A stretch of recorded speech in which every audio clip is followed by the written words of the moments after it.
Students in Ondo State took to the streets on Thursday to protest against poor governance, rising insecurity, and unfulfilled promises by the governor of the state, Governor Lucky Aiyedatiwa. The protest, organized by the National Association of Nigerian Students Joint Campus Committee, Ondo Axis, aimed to highlight the deteriorating conditions of tertiary institutions and lack of student-friendly policies, and also insecurities affecting students. Joining me right now to speak on this and, of course, the follow-ups that have happened is Olufemi Lawson, is the SSA to the Ondo State Governor on Public Enlightenment. He joins me live in the studio. Thank you for your time. Good evening, Doctor. Thank you for having me. Yeah, so what happened yesterday in Ondo State? I mean, Nigerians saw videos of students on the streets saying that the governor did not fulfill certain promises made, particularly when it comes to welfare and security of students, and even the creation of jobs. Governor Aiyedatiwa became the governor of Ondo State through election for the first time, just on in February 24 this year, just about a month, and some few days away. But of course, remember that he was governor. He has been governor for about 15 months, having succeeded his late predecessor, late Governor Lucky Aiyedatiwa. So if there's anything called promises that people have expected of Governor Aiyedatiwa in the first 12 months that he was governor, they will likely be promises made by his predecessor.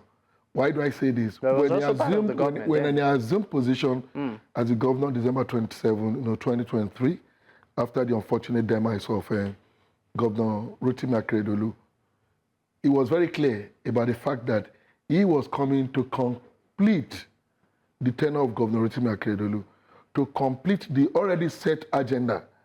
He was deputy before he took over. So there were really no agenda that were clearly spelled out for that 12 months beyond the work that the late governor was embarking upon, the works that he was embarking upon before his unfortunate demise. But February 24, Governor Lucky Aiyedatiwa came out clearly with his own spelled out agenda. We call it his straight 7-point agenda. And it's very clear. And top on that 7-point agenda is, of course, the Constitution emphatically states that the primary purpose of the state will be the security and welfare of the citizen. But not only is the governor determined towards fulfilling that according to his oath of office, he also made that the number one. That's the priority of our East program. So why did we see students out yesterday? Of course, protest is part of democracy, and the protest didn't break out suddenly. There were notices, but in Ondo State, it is traditional for people to protest, and the state will not do anything to stop people from expressing themselves. But the beautiful thing is that after the protest, the government immediately engaged the protesters, particularly the students, and areas of their concerns were noted. And of course, what the government has been doing were spelled out, and what the government intends to do, particularly in the area of security. For anyone who has followed the security situation in Ondo State, prior to the assumption of office of Governor Aiyedatiwa, you realize that Ondo was so vulnerable that even when the Southwest thing came together to establish the Southwest Security Network called Amoteku, Ondo was in the lead. Why? We became one of the states that was most vulnerable because we're surrounded by some states that this criminal element really have access to Ondo. If you look at the record of people who have been attacked, who have been arrested, who have been prosecuted for attacks on our communities, and these communities are mostly agrarian communities. We are a majorly agrarian state. So there are communities that are mostly not accessible even by roads. You realize that these are criminals who strike from places like Kogi State, they move away. When our people are abducted in Ondo State, ransoms are paid in Kogi, in Edo State, before they are. So what the governor did was to establish outposts across the border communities of Ondo State in the last couple of months, and that checkmated the activities of these criminals, thereby making them to shift base. What composed of this outpost? No, it was majorly manned by the Amoteku Corps. Okay. But the groundbreaking initiative now is that we now have a joint security network, a joint task force made up of the military, the police, the civil defense, Okay. the Amotekun, and of course working together now to tackle this insecurity. Just quickly, because I know that the governor did meet with the students. Yes. What was the outcome of that meeting? Basically, in the area of infrastructure, the governor, of course, the government was actually embarking on projects across the various tertiary institutions like the Ondo State University, the Olusegun University of Science and Technology in Okitukupa, Adekunle Ajayi University. We recently converted the Ondo State Polytechnic, for example, Polytechnic, to a university. The school have not had convocation for, nearly a decade. He has approved that immediate convocation of graduates from that, institution. Now, for the first time in about 8 years, the state has returned to the payment of bursary for all students of Ondo State, irrespective of so that was where part they are of the schooling. agreement yesterday. Yes, and infrastructure development, the government has also announced yesterday the approval of the construction of intra-campus road network in the state-owned university in Akuba. It's part of this year's budget, and other issues that were raised by the students and what the government is doing to address it. But on the question of insecurity, a lot is being done, but some of these are not issues that are made public for the sensitivity of the nature of the responses the government is giving. I mean, let me bring Omoyele Sowore back into the conversation. Omoyele Sowore, thank you for staying with me. I know that, you were very vibrant. You were a student activist, a student leader, while you were still studying. And on issues like this, you were pretty much, and you are still pretty much vocal. And also from Ondo State. And you're also from Ondo State, which happens to be your cradle. So, what's your reaction to what happened yesterday and the welfare of students of Ondo State? Is the government of Ondo, even though it made promises, it's doing enough? Has it done enough over the years to create bright minds from its tertiary institutions? I have very, very sad stories to tell about my state, Ondo State. Because even this last time before the current governor came and won his last election or selection, we were the ones who fought the former Ondo State Governor, who is now late, when the family tried to hijack power. And the expectation was that the new governor, then who was the acting governor or whatever position, would hit the ground running. The case we have now is that Ondo State is just in a state of motion without movement. What I will tell you about security is this. There are over 55 police stations in Ondo State, I think, and most of them don't even have patrol vehicles. The criminals in Ondo State are operating in places that they know there are no access routes that can get to them. And it is very easy for criminals to get away fast with kidnapped persons when there's no way to pursue them and retrieve those people or stop them. What Ondo State needs to do is not what the governor is doing. I'm so sorry that my friend there is telling stories about bursary. We should not be discussing bursary in 2025. Ondo State Ondo State's industry is education. You are talking about bursary as if you are doing anybody a favor. You should not be talking publicly that you are giving bursary. Bursary should have been codified. Ondo State should be offering free education, not bursary. I got bursary in the University of Lagos in 1992. He said it was suspended and was just reactivated. He said it was suspended for a decade and reactivated. Yes, that's what I'm saying is that we should be talking about free education. In Ondo State doesn't have a bigger industry than education. That's what we used to be proud of. That is how people like me went to school. I attended a community high school in my village, Kiribo. He knows the place. Go and ask how many teachers are there and who is paying them. I'm still paying teachers in Ondo State in my secondary school whenever they are preparing for WAEC. They have abandoned all the schools. There's nothing to be proud of. There's nothing to come and mount on TV. My brother, who is speaking with you, my own younger brothers are part of your government. They are part of the propaganda you are doing in Ondo State. I'm surprised that they didn't even bring my younger brother to come and confront me here today so that he will come and so that you can show to the world that we're on opposite side. Tell yourselves the truth. You are not doing well. You cannot have an Ondo State where people are getting kidnapped during daytime. You don't have access roads. Even when you try to do, you do a little bit and then the rest is more propaganda. There's nobody who's going to eat propaganda in Ondo State.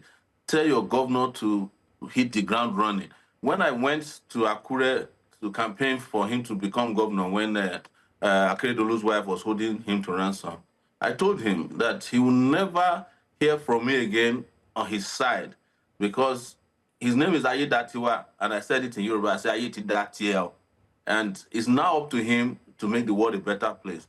But tell him that nobody's going to lie about it. He's not doing very well. Mr. Omoyele Sowore, are you there? Okay, I think we have a bit of connectivity issues. Maybe I should just give Mr. Olufemi Lawson the right to respond, if at all. Yeah, for me, what Commissioner is saying is that maybe he's not saying enough. You know, like I said, you know, we may not be talking about bursary, but we have to talk about it. Just like you said, these are things that have been suspended for nearly a decade in Ondo State. And when you talk about development, this governor is just a month in office on his own mandate. And like I told you, he was determined to complete the programs and projects of his predecessor when he took over for that 12-month, 14-month that was initially governor of Ondo State. And when you talk about, of course, it's good to hear Commissioner admitting that even though some will be done and abandoned, the truth is that for anybody to say nothing has been done in Ondo State, the person is probably not visiting enough or not having the right information about Ondo State. As I speak with you, we are not even talking of urban roads. One of the ways we are addressing the security challenges in Ondo State is that those communities where there are no access roads, because like you said, these criminals get away with their crimes easily because most of our agrarian communities have no, there are communities in Ondo State that you can travel for 2 hours on motorcycle because there are no motorable roads. There have never been roads to these communities. But now as I speak, roads are being opened, not in the cities. In these rural communities, part of the strategies to tackling insecurity, this government is not going to be focusing on Akure, where the cameras can pick images of skyscrapers or flyovers. The government is deliberate about securing Ondo State, empowering the people in the local communities, and is part of the major focus of the administration as we speak. All right. I of course, I'm seeing on the news that even members, about 10,000 or so, members of the NSCDC, 1,000, sorry, 8,000 personnel of the NSCDC, were sort of deployed to sort of enhance security in the state. And not only that, let me also respond to the fact that, Commissioner mentioned that he was paying fee for teachers. And yes. Of course, he may have been doing that in the past. In less than 3 months, Ondo State government have employed 2,000 teachers for our public secondary and primary schools. What's their pay range like? No, of course, Ondo State is paying 3,000 minimum wage. So teachers are going to be remunerated in line with the minimum wage. They are not casual workers. They are employed as state workers.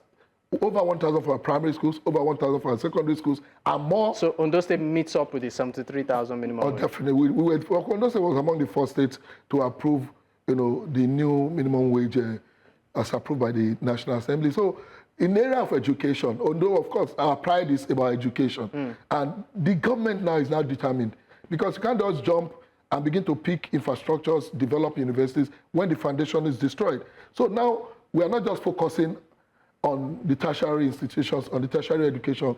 The governor has returned back, he was a teacher, so he has returned back to the grassroots. Now we're expanding the capacity of our teachers in the primary school. Recently, over 1,000 were employed, even in the secondary school, and more are going to be employed. So that every communities where there are schools in Ondo State, we have not just teachers, but teachers to cover every discipline that are taught in our secondary schools, so that we can improve the capacity of our people before even pushing them out to the tertiary institutions. Okay. So those are part of the things that we're doing that are not on the billboards in Akure, but really on the ground in Ondo State. All right. Now, for the students that, of course, met with the governor yesterday and promises were made, I mean, like what timeline should the students expect to start seeing these promises being fulfilled? It will be a continuous process. The students, like infrastructure, of course, not something that's going to be done in 24 hours. If governor has promised inter-campus roads. So are we looking at 6 months, 3 months? No, we're already, you see, it is not, the governor is not going to be spending his personal money to fulfill these promises. These are projects that are already budgeted for. And perhaps there are no budgetary provision for some of those demands. there's always room for supplementary appropriation, but the commitment Governor Aiyedatiwa has made, which you will never find in the media if he's not committed to, is that he's going to address key issues of infrastructure on the campuses, key issues of insecurity, which he said we have over 55 police divisions in Ondo State. Yes. The governor just approved the release of vehicles, not just for the police, but for other security agencies in Ondo State to tackle this issue of insecurity. The reason why I'm asking for a time frame is so as for these students to be able to say, you know what, maybe after 3 months, if they don't see anything, of course, before 3 months, that would have been steady. They hold the government to account. Implementation, gradual implementation of some of these demands that the government have agreed to. All right. Now, let's, of course, talk about the issue of empowerment. Let's leave students now. Let's look at the residents themselves. The economy is there. It's biting. People are trying to, of course, meet up with the cost of living. What is the Ondo State Governor doing? Now that we know that governors have, larger allocation to sort of ease the living standard of the residents. Like I said, the 7-point agenda of the governor is codenamed Our His. That is the agenda of the administration beginning from February 24, Our His. And the most important priority of Our His, the whole in Our His, stands for orderliness, security, and rule of law. The priority of the governor is not just because we want to have an orderly Ondo State or want to have a secured Ondo State, or want to operate on the rule of law, which we are known for. It is because we seek to attract, investment into Ondo State.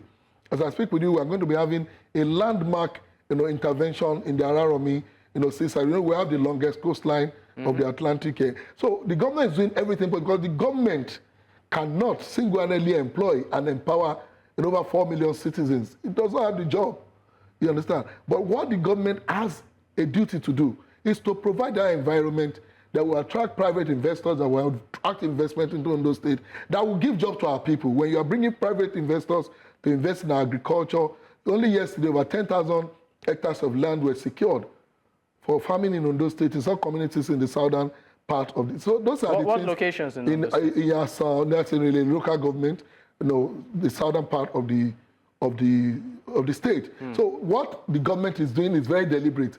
Create an atmosphere that allows investors to come without any fear, without any intimidation, without any security threat, bring their industries, bring their goods and services to Ondo State, get a lot of our young people jobs, and of course, we will continue to empower our people. All right, just before I let you go quickly, for the residents of Ondo State, who of course I know will be watching this right now, what's your final thoughts to them as regards maybe the coming weeks from the governor?